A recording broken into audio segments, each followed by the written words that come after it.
लफ्ज़ बाइबल के क्या मायने हैं, क्या मतलब है? क्या आपको बाइबल का मतलब पता है या मायने पता है? ये किस ज़बान का लफ्ज़ है? अगर आप नहीं जानते तो इस वीडियो में बने रहें और वीडियो को पूरा देखें।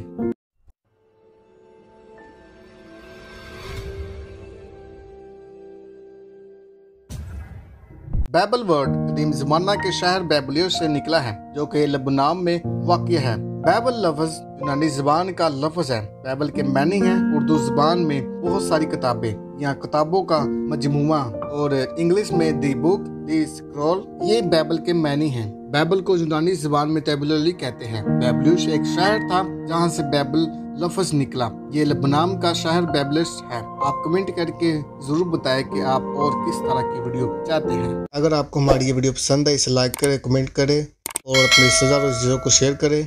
अगर आप चैनल पर नए हैं तो चैनल को सब्सक्राइब और बेल आइकन को दबाना मत भूलिए। खुदावंद यीशु मसीह आप सबको बरकत दे। आमीन।